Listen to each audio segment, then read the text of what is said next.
Ouais, il est Potox, c'est Ontox, et bienvenue dans cette nouvelle vidéo consacrée à la critique d'un roman, La planète des singes, de Pierre Boulle, ou Pierre Bouille, je sais pas comment ça se prononce. C'est une licence qui est extrêmement connue, on va pas se mentir, La planète des singes, absolument tout le monde a au minimum entendu parler, même si vous aimez pas la science-fiction, même si vous n'aimez pas ce genre de film tout simplement, et que vous n'en avez jamais vu, au moins vous avez connaissance de son existence, ça c'est indéniable puisque c'est tout simplement l'une des sagas les plus cultes au monde. Ils font encore des films d'ailleurs à l'heure actuelle, donc automatiquement je pense que c'est assez compliqué de passer à côté. Et donc, moi j'avais un petit peu fait mes recherches sur cette saga, puisque j'aimais bien les films, etc. Donc je me suis dit pourquoi pas un petit peu regarder. Et je me suis rendu compte qu'en fait, eh bien, c'était adapté d'un roman, comme beaucoup d'ailleurs de films, surtout dans les années 80, notamment Jurassic Park, même Les Dents de la Mer, il me semble que c'est adapté d'un roman. Donc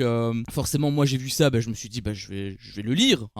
Forcément, je ne peux que me plier à ce format parce que j'adore la lecture, c'est pour ça que j'ai une chaîne YouTube et j'ai été d'autant plus surpris quand j'ai vu que en fait eh bien c'était non seulement adapté d'un livre mais en plus un livre français. Alors là j'ai vu ça, je me suis dit oula, il s'est passé une faille spatio-temporelle. Habituellement c'est toujours les ricains qui ont une longueur d'avance sur tout le monde et là t'es en train de me dire que tu as un petit Français, un petit Français un petit Français qui est venu, bon je sais pas où il habitait, mais qui est venu donc tout simplement d'Europe, et il a réussi à avoir un impact, à laisser une telle empreinte dans le monde d'aujourd'hui.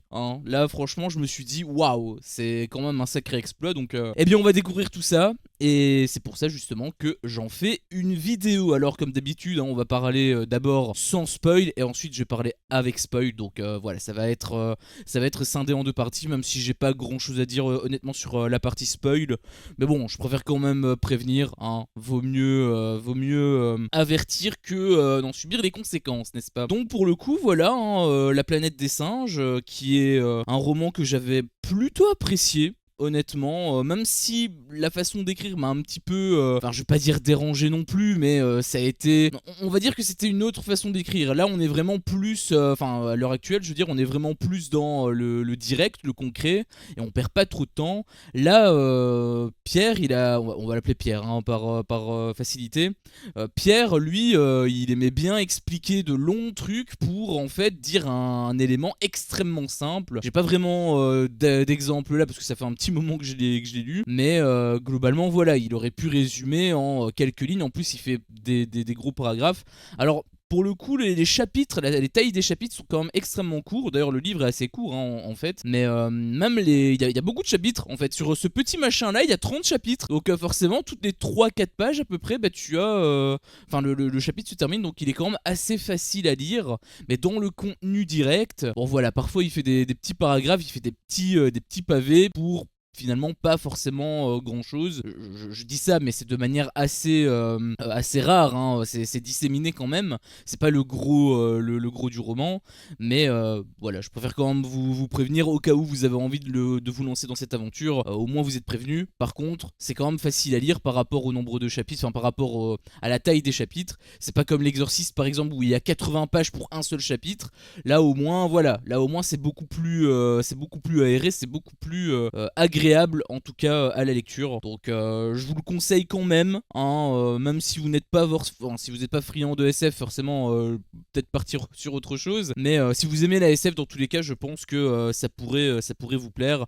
Alors après malheureusement vous savez un petit peu quelle est l'histoire du truc, donc parce qu'il y a eu tellement de films que voilà, il n'y a plus trop de surprises. Je pense que si vous lisez ce livre, je pense qu'il faut se remettre dans le contexte de l'époque et faire un petit peu abstraction de toutes les connaissances que vous avez et vous mettre en mode reset mental. C'est un exercice assez compliqué je sais, mais je pense que c'est quand même assez nécessaire pour pouvoir pleinement apprécier le livre, même s'il y a quelques petits trucs, notamment par rapport à la fin, qui sont quand même assez surprenants, j'avais trouvé.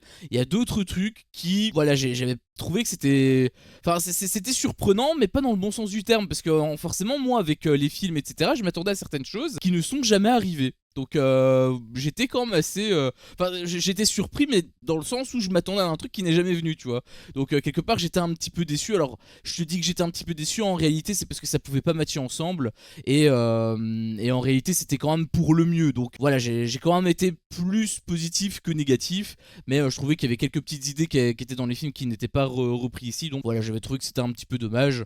Mais dans tous les cas, ça m'a pas du tout gêné pour la lecture. Le livre était quand même assez chouette. Par moments même très bizarre, parce qu'à un moment donné t'as eu une histoire un peu de romance, mais en fait ça se finit un peu en mode blague, tu vois. Donc quelque part j'ai trouvé que c'était quand même je trouvais quand même que c'était drôle, mais c'est super bizarre parce que normalement, enfin, on parlait, il y avait assez peu de blagues en fait dans le roman. Forcément, c'est un truc qui est quand même assez grave. C'est un truc en mode on parle de l'extinction de l'humanité, donc forcément ça nous touche hein, profondément.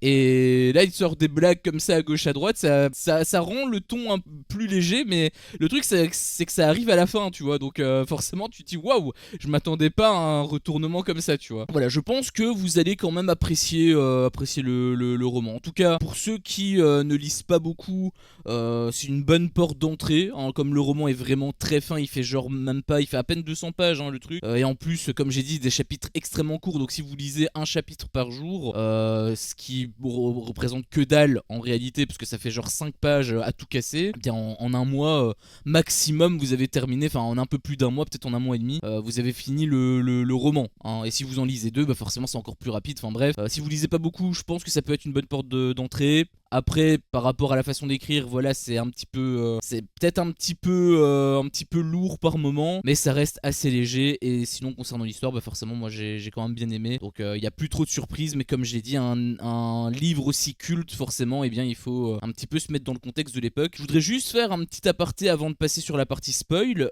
concernant une autre édition que j'avais, qui est le même livre en fait, hein, mais c'est cette édition-là. Donc, vous voyez que c'est pas du tout les mêmes couvertures. Et en fait, je me souvenais que parce que je l'avais déjà lu en fait le livre là, sauf que c'est celui-là que j'avais, c'était cette édition là que j'avais au tout début, et donc c'était il y a genre 10-15 ans hein. Et du coup quand je l'ai lu, eh bien je me suis dit que la fin elle était trop bizarre parce que j'avais l'impression qu'elle se terminait brusquement, et je me suis même dit mais attends, mais c'est chelou, est-ce que le livre se termine vraiment comme ça, ou est-ce qu'il y a un tome 2, enfin est-ce qu'il y a une suite, est-ce que c'est en mode cliffhanger, enfin j'avais trouvé que la fin était super bizarre, et j'avais un arrière-goût de pas fini en fait. J'étais resté sur ma faim et j'étais quand même assez frustré. Donc plus tard, enfin finalement j'ai un petit peu oublié le truc, mais plus tard j'ai racheté du coup le livre, cette édition là, pour être certain que c'était le même livre en fait, hein, pour être sûr que la fin était bel et bien ainsi. Et du coup bah j'ai tout lu, et bah en fait non seulement je me suis rendu compte que c'est exactement la même fin, mais surtout je me suis rendu compte qu'en fait bah la fin elle était satisfaisante, et j'ai pas compris, enfin j'ai oublié hein, depuis, mais je sais plus du tout pourquoi j'avais pensé que la fin elle était bâclée dans l'édition là, alors que c'est la même fin encore une fois, mais je pensais vraiment que la fin qui manquait quelque chose, que ça avait été coupé comme ça, alors qu'en réalité non, c'est un peu en mode cliffhanger révélation, et bah en réalité c'était totalement suffisant. Donc je sais pas ce que j'ai fumé quand je l'ai lu pour la première fois, mais à mon avis c'était de la bonne. Voilà, tout simplement, à mon avis c'était de la très bonne. Bref, on va parler maintenant de toujours le même livre hein, forcément, mais cette fois-ci avec des spoils. Donc forcément si vous n'avez pas lu le livre, eh bien allez le lire hein, tout simplement, et ensuite vous pouvez peut-être éventuellement revenir sur la vidéo. N'hésitez pas à liker, vous abonner hein, tout ça vous connaissez. Et donc maintenant je vais spoiler. Bon en réalité j'ai pas grand chose à spoiler, il y a quelques petits trucs, voilà, il y a quelques petits trucs que j'avais un petit peu sur lesquels je voulais un petit peu rebondir, notamment la grande histoire dans la petite histoire, parce qu'en fait l'histoire qu'on voit, qui est également dans les films etc, en réalité c'est une retranscription d'une histoire qui est à l'intérieur en fait, si tu veux. Donc globalement tu as deux personnages qui sont dans l'espace, et ils découvrent justement un message en plein milieu. Ça fait très d'ailleurs pirate ce truc, mais un truc vraiment vieillot. J'avais trouvé que c'était un petit peu bizarre, ils avaient pas une meilleure technologie que ça, parce qu'ils parlaient de bouteilles. Alors après je sais pas si c'est une métaphore pour un truc un peu plus technologique, mais ça fait vraiment genre bouteille à la mer, genre le truc que nous on fait actuellement si on est sur une île déserte, tu vois. Donc j'avais trouvé que c'était un petit peu vieillot. Après bon, c'est un livre qui date des années 60. Mais voilà, j'avais trouvé que ça c'était un petit peu bizarre. Mais quoi qu'il en soit, donc voilà, il y avait cette bouteille avec le message à l'intérieur qui racontait donc l'histoire de la planète des singes, la vraie histoire. Et donc il y a une histoire dans l'histoire. C'est un petit peu comme la machine à remonter le temps, si vous voulez, si vous l'avez déjà vu, si vous l'avez déjà lu. Où en fait, dans la machine à remonter le temps, on voit le professeur qui débarque en pleine réunion et qui explique en fait ses aventures. Et en fait, en expliquant ses aventures, c'est l'histoire du livre en gros. Et donc ça c'est un petit peu pareil, sauf que c'est via un message sur bout de papier. Donc pour la grande histoire, qui est extrêmement courte, hein, forcément. Au début, je me suis dit que voilà, c'était un peu, c'était pas ouf. Le tout début, en tout cas le début du livre, je me suis dit ouais, je suis pas trop dedans, hein, j'étais moyennement dedans. Et c'est seulement quand ils ont commencé à lire le message que là je commençais à être happé. Donc voilà, ça a pris un petit peu de temps, on va dire, pour que je puisse commencer à rentrer dans le bain. Et concernant la toute fin, parce qu'il forcément il y a une conclusion là-dedans, bah, c'est là où ça m'a beaucoup surpris, puisqu'en fait on te révèle que les deux personnages qu'on voit au tout début, qui sont donc qui terminent simplement l'histoire, tu vois. Et bien en fait on te révèle que ce sont des singes, justement. C'est-à-dire que ils font une blague en mode oui, des hommes intelligents, n'importe quoi, ça existe pas. Et en fait l'écrivain, l'auteur, il a décrit donc les personnages, et donc il disait qu'ils avaient des poils, ils avaient des grandes oreilles, etc., etc. Enfin bref, il décrivait tout simplement des singes. Et le retournement de situation, bah en vrai, je l'avais pas vu venir pour le coup. Donc c'est un truc tout con, je trouve, mais c'est un truc qui fonctionnait quand même assez bien. Donc j'avais quand même plutôt apprécié la fin.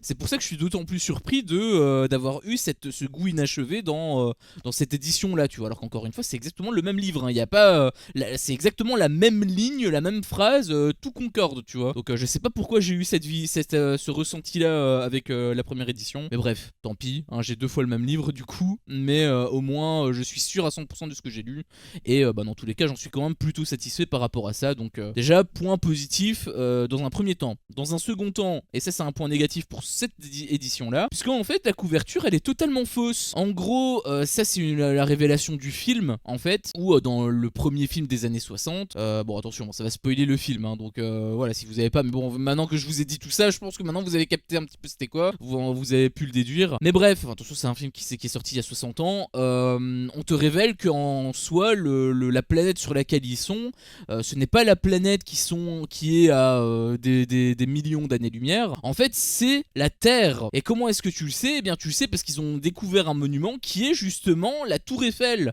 Sauf qu'en fait, c'est dans un décor qui n'a rien à voir avec New York que tu connais, etc. Et donc, en fait, tu te rends compte qu'ils sont bel et bien sur Terre, en fait. C'est leur planète qui a complètement évolué. Et ça a fait même un effet un peu dramatique pour le film, etc. Enfin bref, c'était quand même une bonne idée. Mais en fait, ça n'a rien à voir avec le livre. Et d'ailleurs, justement, ça m'a complètement biaisé, parce que quand, dans le livre, à un moment donné, il y a une fouille qui se fait un petit peu plus loin, où il découvre certains vestiges, notamment des poupées, etc. Eh bien, moi, je m'attendais tout simplement à ce qu'on découvre justement cette fameuse statue de la liberté, hein, qui est présente sur le bouquin, qui est présente sur la cover, carrément. Mais en fait, c'est une cover totalement mensongère, puisque cette scène n'apparaît nulle part. C'est uniquement pour surfer sur le buzz du premier film des années 60. Du coup, j'ai trouvé que d'une part c'était un peu mesquin, et d'autre part bah, c'était totalement des mythos, hein, puisque forcément bah, il n'y avait pas ça. Alors c'est là où moi je me suis dit que voilà, je m'attendais à certaines choses qui sont pas arrivées. Bon, quelque part c'est pas mauvais, mais du coup j'étais un petit peu frustré. Je me suis dit ah bah c'est quand même dommage. Après ça peut pas du tout matcher avec la vraie histoire, puisque dans l'histoire à la toute fin donc du livre, bon je prends un autre livre, hein, mais en réalité c'est la même histoire encore une fois, par rapport donc à la vraie histoire du livre, en fait c'est beaucoup plus proche du remake des années 2000 que du premier film des années 60 en fait, parce qu'à la toute fin il retourne sur sa planète d'origine, donc la Terre, et il découvre qu'en fait c'est les singes qui ont pris l'ascendant, puisque c'est les singes qui sont habillés en policiers, etc. Donc c'est beaucoup plus proche du film des années 2000 que du film des années 60, ce que j'ai trouvé pour le coup être quand même une bonne idée, parce que j'avais trouvé quand même que c'était un petit peu con. Enfin, en réalité les deux sont pas forcément 100% cohérent.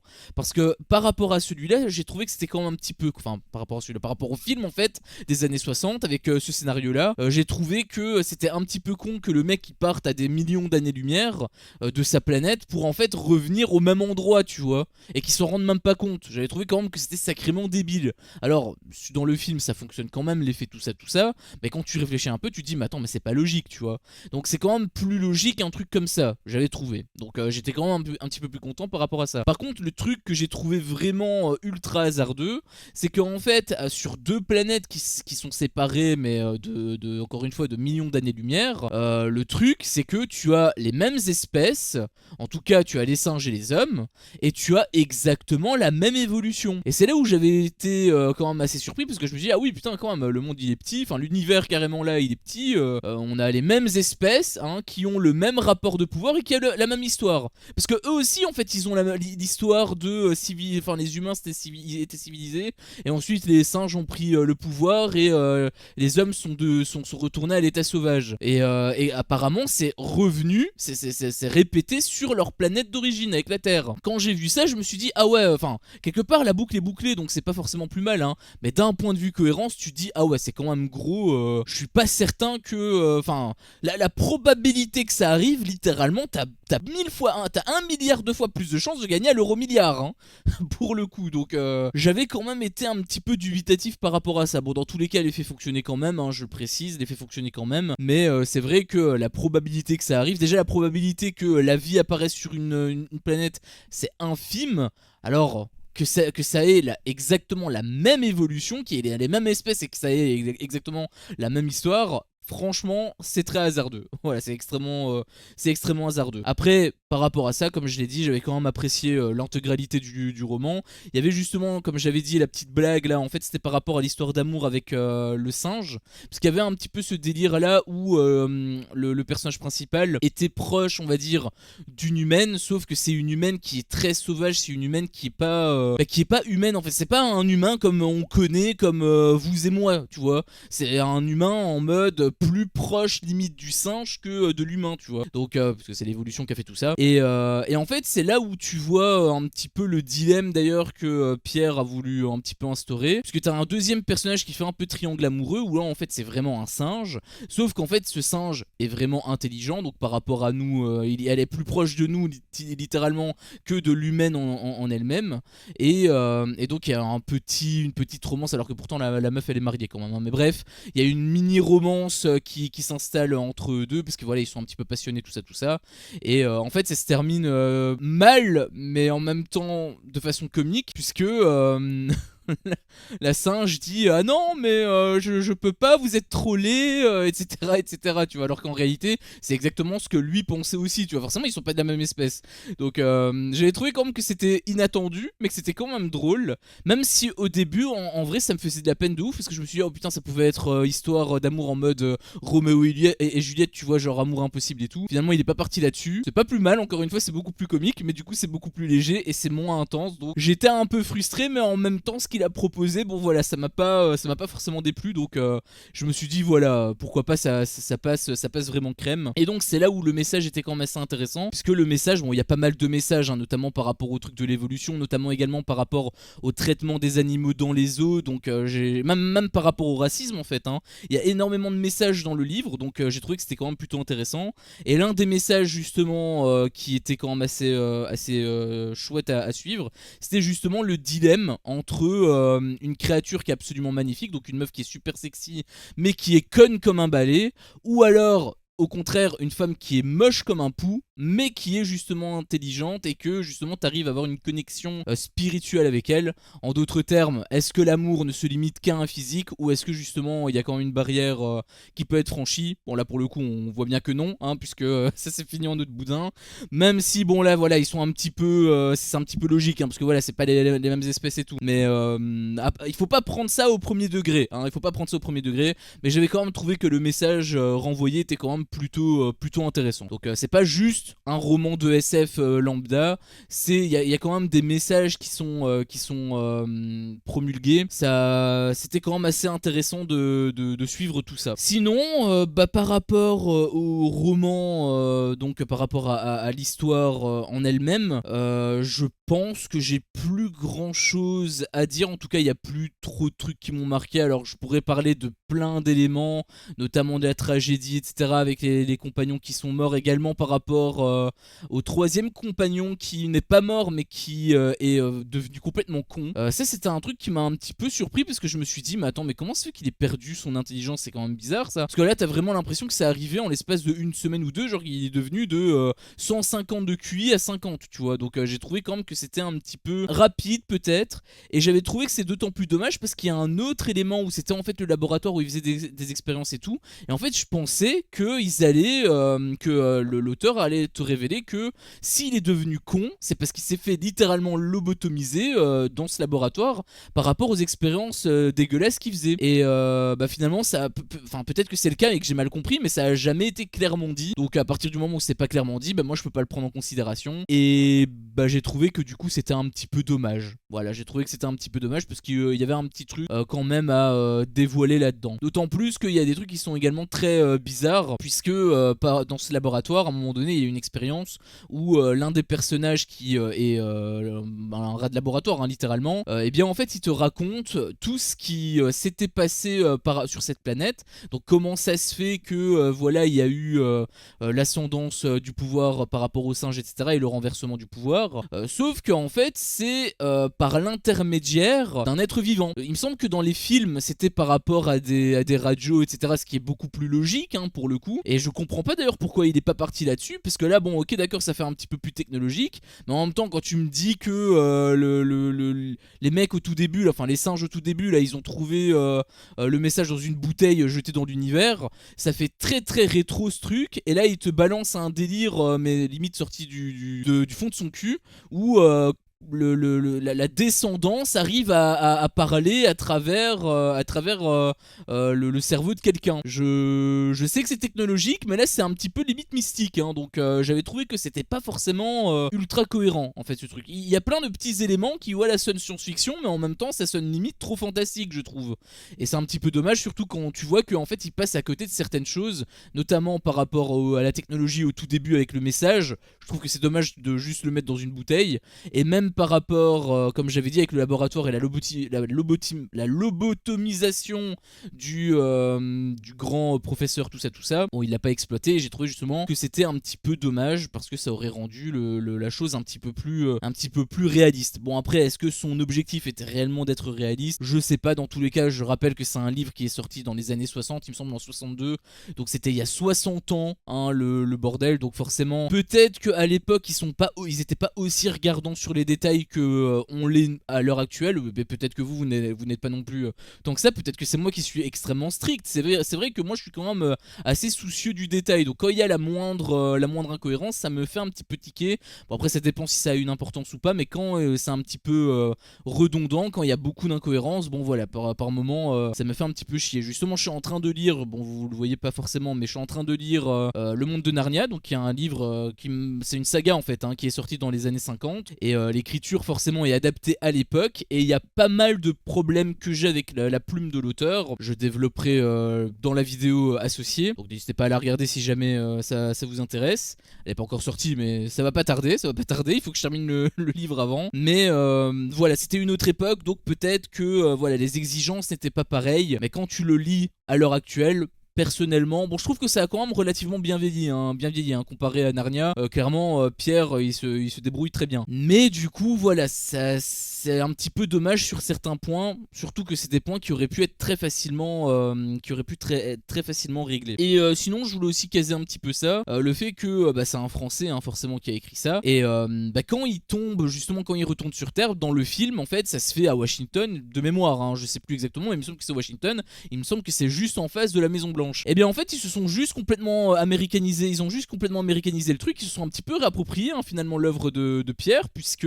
en fait non, c'est pas du tout le cas, c'est à Paris. Donc ils ont vraiment américanisé le truc. C'est quelque part assez drôle de voir que l'une des sagas les plus cultes et les plus rentables du monde, qui est La Planète des Singes, c'est drôle de voir que en fait la source de l'origine du truc, eh bien c'est un Français qui l'a écrit. J'ai trouvé que quelque part c'était beau, et pour justement tous les francophones et tout qui se sentent un petit peu lésés par rapport aux Américains, parce que forcément les Américains, si vous écrivez un roman en anglais, forcément vous allez toucher beaucoup plus de monde, et donc la probabilité que vous explosiez est quand même beaucoup plus grand que si vous écrivez en français, de par la barrière de la langue, mais aussi parce que voilà, c'est un marché complètement différent, ils ont les yeux gros, ils ont les yeux en grand, donc c'est une autre culture on va dire. Mais justement, maintenant qu'on a cet exemple-là de Pierre qui a pu tout exploser, eh bien, quelque part, pour en tout cas les auteurs, les auteurs français, enfin je parle d'auteurs, mais en réalité c'est par rapport à n'importe quoi, même si vous créez des films ou même que vous faites des vidéos YouTube, etc. Eh bien, ne perdez jamais espoir, parce que d'autres avant vous ont quand même réussi à créer l'exploit. Donc voilà, je tenais quand même à le caser. J'ai trouvé quand même que c'était extrêmement chouette de découvrir que c'était un Français qui était à l'origine de la grande saga qu'on connaît tous actuellement. Donc voilà, c'était mon avis globalement sur le livre. Donc quelle note je pourrais mettre? Eh bien, je pense que ce roman, je vais lui mettre un 14 sur 20. Donc 14 sur 20 pour La Planète des Singes, les deux éditions. C'est la même chose encore une fois. C'était juste mon cerveau qui était un petit peu malade. Parce que je pensais pas que c'était la même fin, mais visiblement si. Encore une fois, je sais pas ce que j'ai pris quand j'ai lu ça la première fois, mais bref. 14 sur 20, comme j'ai dit, il y a eu quelques petites incohérences à droite à gauche. La façon d'écrire, voilà, était un petit peu lourde par moment. Alors ça, j'ai pas trop tenu rigueur, mais c'est vrai que avoir des gros paragraphes, alors qu'en réalité, bon, c'est pas... il aurait pu simplifier le truc bien plus facilement. Bon voilà, j'ai trouvé que c'était un petit peu lourd. Après encore une fois c'était une autre époque, donc peut-être que quelque part c'est un petit peu normal par rapport à son époque. Mais si tu le regardes de nos jours, voilà, j'ai trouvé que les quelques incohérences qu'il y avait plus le style était dommage. Mais à part ça, l'histoire est vraiment très cool, très originale, tout ça. Enfin maintenant tout le monde connaît, mais je veux dire pour l'époque à mon avis ça devait être une masterclass. C'est pas pour rien je pense d'ailleurs qu'il y a eu des films et tout là-dessus. Donc j'étais quand même relativement content. 14 sur 20 ça reste quand même une bonne note. Ça aurait pu être même plus s'il n'y avait pas eu les quelques incohérences, il aurait pu avoir 15 ou 16. Mais malheureusement bon. Il y a quand même les quelques messages dont j'avais parlé qui gonflent un petit peu également la note, parce que forcément juste avoir un livre de science-fiction c'est moins intéressant que d'avoir un livre de science-fiction avec des messages à côté. Donc j'avais trouvé que voilà, c'était quand même assez intéressant à suivre, d'où justement cette note de 14. Sans ça je pense que j'aurais mis 11 ou 12 donc ça aurait pas forcément été ouf. En même temps ça fait vraiment bien partie de l'histoire et tout, donc en réalité il mérite très amplement son 14. Mais ça après ce n'est que mon humble avis, vous pouvez avoir le vôtre. N'hésitez pas si jamais vous l'avez lu à me faire part justement de votre avis là-dessus, n'hésitez pas également à me contre-argumenter, enfin même à m'argumenter, à discuter tout simplement avec moi. Je fais ces vidéos dans ce but là, donc n'hésitez pas tout simplement à me dire tout ce que vous avez pensé, que ce soit en likant la vidéo si jamais vous êtes d'accord avec moi, et si vous n'êtes pas d'accord avec moi, eh bien n'hésitez pas à me dire pourquoi en espace commentaire. Sur ce, merci à vous tous pour votre visionnage, et je vous dis à la prochaine pour une prochaine vidéo. Ciao.